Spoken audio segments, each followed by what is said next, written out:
Kasi maraming mga bata po mga kabayan na nag-iigib. Ang iniisip ko, yes, makagawa sila ng tulay para makapunta dito makaigib. Paano pag madisgrasya? Yun. Paano Yun na pag naman po. madulas? Lalong-lalo na yung mga bata, kawawa naman.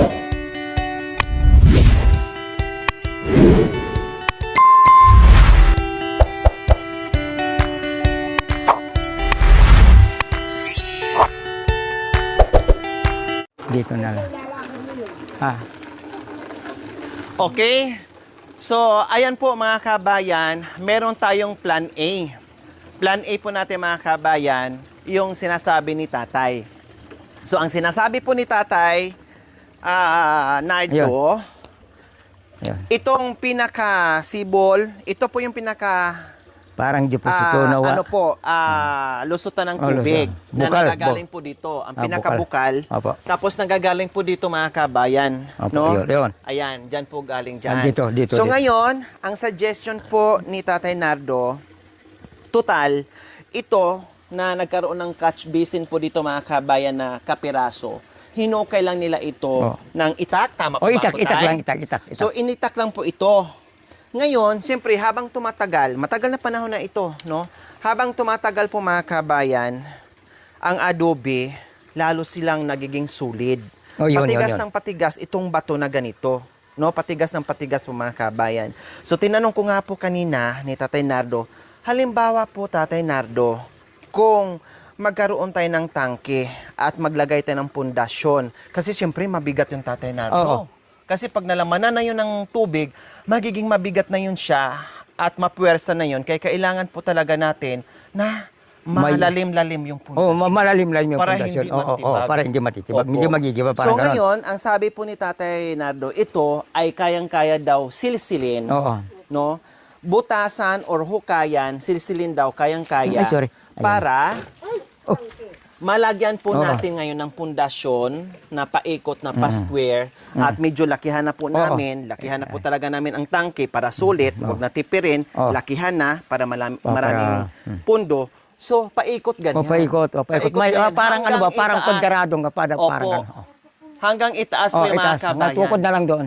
So, yun po yung aming pinag-aaralan ngayon, no, sa plan A ni Tatay Nardo, kung paano namin to mahukayan ng kahit hindi perfect na pagka-square ang mahukay namin. Basta makahukay lang kami, kahit tabi-tabingi, basta makahukay lang kami ng pundasyon na tulad nito. Ayan po mga kabayan. Ay, ito uiskas mo, madam. Ay kung sakali po, madam, para malayo sa agos ng kung lumaki yung tubig. Opo. Ito na lang ang sundan na parang doon na lang ipopundasyon. Ito na lang po ang sundan. Para upang kung sa ganun yung bukal, maililipat dito. Opo. Pagkarahukay dito, dito na lang lumalabas. So mag-a-adjust po tayo. Mag-a-adjust tayo. Para dito na lalabas yung ma-recover sa tangkas po. Hindi na lang dito. Dito na lang ipoporma para may space. May space yung agos. Opo. So yun yung plan A po namin. So ang mangyayari po mga kabayan, paslanting ito yung tangke. Slanting po mga kabayan. Paslanting. Kasi hindi pwede kung anong baba dito, nahabulin dito sa itaas kasi mga bato na ito. So sa palagay niyo po, Tatay Nardo, kakayanin po hukayan at malagyan ng pundasyon? Kakayanin. Kakayanin. Sapagkat magpalubog ka ng, sapagkat din, dito makakapagpalubog ka ng 4 o 5 na block. Opo. Pagka dito, makakapagpalubog ka ng 3 dahil ano lang kung sabi sa Kapampangan, side. Opo, slanting. Yun. Kahit dito, kahit pakunti na lang dito. Pero dito, para pailalim at tataas. Opo. Tapos ang ano nyo po ay makanyan. Kasi ganyan, yan. Sa taas mong yan po, madam. Tapos hanggang payong tungtong ganyan. Tama doon. Opo. Para marami. Hahabulin doon. Hahabulin yun. Opo. Then bukod pa siguro doon, Tatay Nardo, pag once na napurma na yung tangke, kailangan din po siguro natin maglagay ng tukod. Yung parang poste po niya. Halimbawa na ilagay na natin ganyan.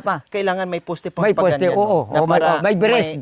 Parang brace para hindi siya... para gumuho sapagkat kung maambak na ka hindi ng po tubig. natin alam, di ba? Ayun. Kasi siyempre lumilindol, Ayun. and then yung lupa ay nagbabago, no? Kaya kailangan may brace siya or may Kailangan may tukod brace. para kahit papaano hindi siya lulundag dyan kumbaga kung Ayun, sakali. So yun po yung plan A ni Tatay Nardo.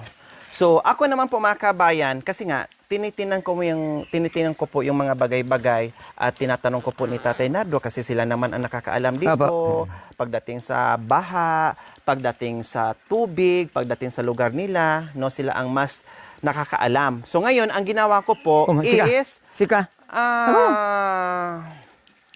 ang ginawa ko po ay ang ginawa ko po mga kabayan ay tinatanong ko po si Tatay Nardo. Okay, so Tatay Nardo, maganda naman po inyong suggestion no, sa plano natin.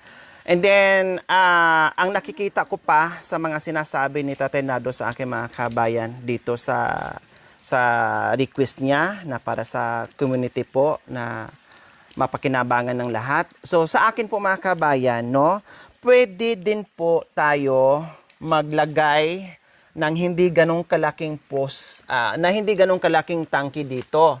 And then kumbaga, catch basin lang muna, and then maglagay tayo ng butas at daloy na tubig na hanggang doon lang sa ibaba kung saan ay tinatahak ito ng ating mga nag-iigib na para kung sa ganon, kapag tag-ulan po mga kabayan, na hindi na po sila problema, kahit malaki yung tubig, baha, makakaigib pa rin sila doon sa ibaba dahil manggagaling dito ang tubig, may tangke dito na maliit, maglagay ako ng hose, maglagay na naman ako doon ng tangke sa dulo bago magsapa para hindi na sila tatawid dito, na hindi na sila mahihirapan, na lumapit ng konti yung tubig doon. Para wala ng punta-punta dito, doon na lang, no? Pero maglagay pa rin ng butas dito na kahit papaano ay meron pa rin sibol mga kabayan ng konti. Or doon na lahat, kasi halos lahat naman mga kabayan ay doon nagagaling sa baryo yung nag-iigib. Kasi ang iniisip ko, sabi kasi ni Tatay Nardo mga kabayan, ay kapag baha, imagine, lagpas tao, ha? Ang tangkad ko mga kabayan, lagpas tao. Unless lang siguro kung itaas ko yung kamay ko. So, ang kwento ni Tatay Nardo, kapag baha talaga, hindi madadaanan, no? Hindi madadaanan ito ng tao. Saan po sila tumatawid, Tay? Saan po sila tumatawid? Dito rin sa batong to, doon nila ipatong yung kahoy na mahaba at parang tulay at maiparating din para makahigib dito. Para dito na lang magsarol. Dito na lang nila itutukod yung ano para kahit maiksi na lang, dito na lang sila. So ibig sabihin, iikot lang po sila, pero magsampa po sila ng kahoy dyan sa Para malaking bato. Magsampa po sila dyan ng kahoy, Tatay Nardo, sa malaking bato, papunta dito na magiging latayan o tulay nila para makaigib po sila. Okay. Yun So po yung nandoon hirap. pa rin yung tubig o baha habang sila ay gumamit ng kahoy para papunta dito para makaigib. O, risky din po mga kabayan, no? Yun ang yun ang iniisip ko. Very risky pa din po kasi halimbawa, no, umulan. Siyempre, pag umulan, matik, lahat ng tubig galing sa bundok, pupunta dito sa ibaba at lalaki yung tubig. So ngayon, kahit makaikot sila doon mga kabayan, ang nagiging problema po natin, tumawid pa rin. Yes, gumawa sila ng paraan na makatawid dito, kukuha ng malaking kahoy or kawayan, no, para latayan po nila. No, tawag nito. Tulay. Kumbaga tulay po nila para makakuha dito ng tubig. Very risky. Kasi maraming mga bata po mga kabayan na nag-iigib. Ang iniisip ko, yes, makagawa sila ng tulay para makapunta dito makaigib. Paano pag madisgrasya? Paano pag madulas? Lalong-lalo na yung mga bata, kawawa naman tangayin ng tubig. Madisgrasya. So, nandoon pa rin yung risky, mga kabayan, sa nag-iigib. Kaya naisip ko, maganda ang plano ni Tatay, kung hindi lang sana ito binabaha at hindi dinadaanan ng malaking tubig. So, plan A, and then ang plan B ko po mga kabayan, para maiwasan yung disgrasya, kasi nga marami ako nakakasalubong dito na mga bata nag-iigib. 'Di ba? O kahit hindi bata. Paano pag mga matatanda tulad ni tatay? Madulas diyan o anong mangyari? Tipalo. Mapilay, mahulog, maanod ng baha. So, kawawa pa din mga kabayan. Kaya sabi ko po, tay, may plan A kayo, then plan B din po tayo. Gagawa po tayo ng hindi masyadong deposito, punduhan. Tapos gagawa tayo ng malaking tubo mula dito, galing dito sa deposito, ganyan. Hindi naman na siguro aabutin yung tubo kasi sabi nyo mga ganyan na yung ano, nandito naman nanggagaling yung tubo. Sabit natin dito, isabit din natin diyan sa malaking bato na hindi aabutin ng tubig at isabit din natin doon sa malaking bato na hindi aabutin ng tubig. So hindi mawawash out yung tubo kasi sobrang taas na yung pinaglagyan natin sa tubo na magdadala ng tubig papunta doon sa kabilang tangke din po. Tangke dito, maliit na deposito, mas malaking deposito doon na ang mga tao doon hindi na po dito pupunta, na doon na lang po. So, yun yung plan A namin at saka plan B. Kasi delikado mga kabayan. O sige. Excuse me po, madam. Habang andito tayo, madam, ganito po, madam. Sige po. May plano rin po naman ako. Dagdag lang po, madam, doon sa sinabi mo na ang tubo, ipatong na lang doon sa bato. Pagkatapos ipatong din doon, pagka makarating doon sa safety, ay okay lang naman doon. Pero, tamang-tama sa plano mo po, madam. Na sapagkat kung nakagawa na tayo dito, yung tubo, ipadaan na lang dito. Tama. Dito. Huwag na lang ipatong doon. Dito sa gilid. Ipadaan na lang din at hanggang doon. Tama. Ayun. Para Igano na lang natin. Opo. And then, pag nandoon na, itawid na lang natin ng konti. Itaas na lang gano'n. O, di ba? Pinagtagpi natin yung magagandang ideas natin, mga opinion natin, mga suggestion natin. Kundi lalo natin napaganda. Ayun. Okay. Wow. Diba? Yun ang maganda. Para wala nang liko-liko. Isang gilid na lang, tapos isang tawid na lang. Yun na lang. Yun ang gagawin natin. Okay? Tapos, ito pa rin ho. Nagkano naman ho tayo din ba na nagpaplano rin ho tayo na ang kung magaganap at papala rin tayo ng Panginoon sa ganun plano. Bakal yung daanan ng tubig. Hindi yung parang oslaang, yung TDC. Kasi baka yung bata, akala nila, akala nila kahoy lang, tatagain. O di sayang na naman yung gawa ibakal natin. Po natin. Ibakal na natin. Para mas matibay at tatagal po talaga siya. At tagain niya man, yung gulok nila laang, yung masisira. Hindi na masisira yung tubig. Ayun na lang yung Diyos doon. Okay, nawa pala rin na tayo sa ganung paparaan. Sige po tayo. So ayan po mga kabayan ha, bababa na ako para ipakita ko po sa inyo yung aming mangyayari sa plan B. Dahil napag-usapan na po namin ni tatay yung plan B ay plan A. So, ipapakita ko rin po mga kabayan yung plan B namin na sa katunayan nga, nadugtungan pa ni tatay na paganda pa yung plan B ko na sinasabi sa kanya. Okay, sige. Maghihawak ako tayo ha. Sige. Kasi natatakot ako, medyo madulas. Ay, Yan. Ayun, sige. Ayun. Yan, madam. Sige. Yung dalawang kamay mo. Sige. Yan. Ayun, okay. Thank you. So, ayan po mga kabayan. Sabi ko po, walang ibang paraan dito o hindi pwedeng gawa ng tangke dito sa ibaba. Kasi ayun po, ayun po. Ipakita ko po sa inyo. Ito po ay daluyan ng tubig ulan, nanggagaling din po at iba't ibang sibol sa itaas. Yun. May mga sibol, bukod sa tubig ng ulan. Siyempre, hindi naman ito tubig ng ulan mga kabay kasi wala pang ulan. Puro to galing sa mga sibol-sibol sa kabundukan. Kalikasan po to. Yung tubig na to. So, ayan, kapag ulan ng ulan mga kabay, makikita nyo po, napakalaki nito. So, wala, wash out po talaga to lahat. Kaya sabi nga ni tatay Nado kanina, gagawa sila ng daanan, tulay. Kahoy ang gagamitin para makasampa doon at makaigib. So ngayon, iwasan natin yung disgrasya. Mahulog ang mga bata dyan o lahat na mag-iigib. Kahit matanda mga kabay, may possible pa rin na mahulog, madisgrasya. So iwasan natin yon. Kasi dito wala tayong paraan na magawa natin to ng tangke. Kasi hindi pwede talaga. Hindi talaga pwede. Bubuwalin. At babanggain din. Opo, tama. Kasi lahat ng mga kahoy doon, ng mga putol-putol, sasabit dito sa tangke na gagawin natin at magkakaroon ng force, rin. Dito wala din, dito hindi rin. So dito wala din. Kapag merong ano doon mga kabayan, maliit na tangke, deposituhan, ang hose po or ang bakal po na tubo ay doon manggagaling doon. sa gilid Ayun. hanggang doon. Ayan, hanggang doon po mga kabayan. So, mahaba-haba po Ay, yan. mahaba-haba mga... Dahil itong dinadaanan natin ngayon, kung bakit gagamit tayo ng mahabang tubo, kasi ito dinadaanan ng tubig baha. Oh. No? Hindi makakatawid sila dito. Kaya Ay, hindi. doon sila pumupunta sa itaas. No, iikot sila ng bongga. Bangin na po ang dadaanan nila. So tama, itong suggestion ni tatay na ang tubo Ayan, dito. Yan, dito, Ayan. dito. Opo, mahaba-haba yan. Kung ilang meters siya mga kabayan. More or less, nasa 100 meters or 100, mga ganon, 100 meters. More or less 100 meters. 200, mga So, 250, ayan. mga 250. O, di ba? Mga Ang haba nito mga dalawang, kabayan. sa dalawang pundo ng poste, 200 meters. Okay.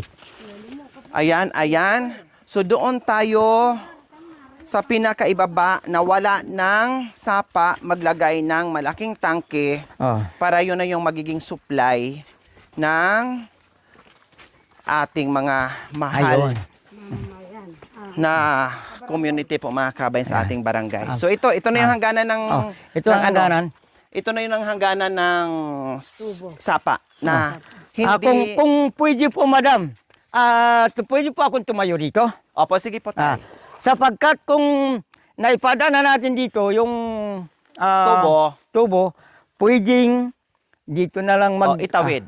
Opo. Pwedeng may posting konti dito, parang posting ng handbread, at upang yung tubo nasa taas. Opo, Hindi na nila nakahang po masisira. siya. Kahit pababa na roon, hanggang nang dumaloy na doon. Opo, tama po tayo. Sa tangking malaking deposito. Opo, tama Okay. po. Bali, dyan na po tayo liliko. Opo. At dito na po natin Ay, itatawid. okay. So ngayon, dahil ito na po ang didin ng sapa mga kabayan kung saan yung mga tao ay bababa dito na maiwasan yung baha. Kasi mahaba-haba yung baha mga kabayan. Mahaba-haba So pareho, dito na madam. po tayo magplano, no? Kasi ayos na doon, okay na doon.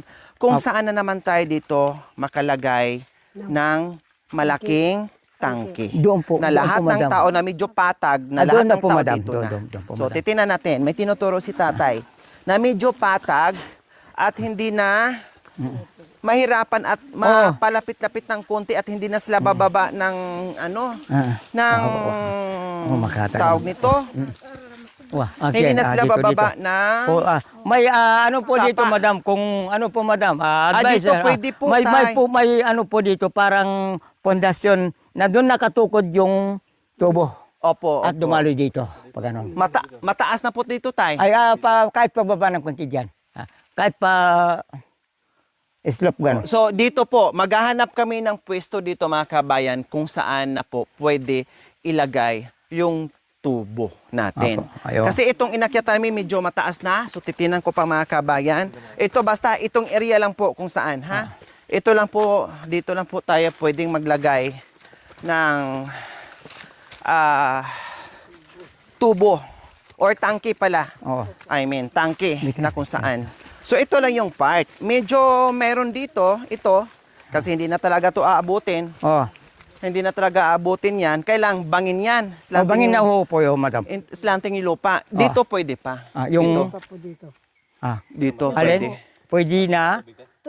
Tangke? Pwede Opo, na pwede dito, dito ang tangke. pababa na rito, pababa. Opo, pwede Ayun. na rito ang tangke. Sa level na to, pwede na pababa rin hanggang kung Opo, or saan yung dito, tankers po. dito para malaki yung space. Plano sa amunasin ng mga Opo. kaya anak lang. So yun na lang ang ano. Pero sana sama-sama tayo manalangin. Opo. Diyan anak ko. Diyan sa tinatayo mo kaya dito. Dito po. Pundo. So depende pa po ito mga kabayan kung kakayanin ng ating number one is budget, then kung kakayanin ng tubo na umakyat ng aakyat yung tubig dito. So ayan po mga kabayan. Kasi doon kami nakabase sa paglagay ng tangke po mga kabayan, no? Doon kami nakabase sa paglagay ng tangke kung gaano siya kahaba para maitulak niya yung tubig papunta dito. So kung hindi kakayanin dito mga kabayan, kung hindi lalabas ang tubig dito, so possible doon banda talaga, doon kami maglalagay. Kasi kung hindi kakayanin ng tubig dito, masasayang yung ano namin, masasayang yung Oo, aming yung plano. plano. So, kailangan ilagay muna namin yung tubo no bago kami gagawa ng tangke para masubukan namin Oo. kung dadalo yung tubig dire-diretso. So, ganun ang mangyayari muna bago i-ano. So, planuhin talaga ng maayos mga kabayan para hindi masayang lahat ng pagod natin pati materyales, no? At magiging expenses natin. So, ayan po mga kabayan, ito yung purpose ko dito, bakit ako bumalik kasi gusto ko makita lahat, no? Dahil napag-usapan natin sa live and then ipapaalam ko ito kay Kap Danny na may plano kaming ganito, kung pwede, ganito ang gagawin namin, kung pwede, ganito ang gagawin para sa nasasakupan mong komunidad na para sa lahat. So, ganun po ang gagawin natin, no? Okay, sige po mga kabayan. Maraming salamat. Nabuo ang magandang naging usapan natin kagabi sa pagbalik ko dito ni Tatay Nado, mga kabayan, na sulit, no?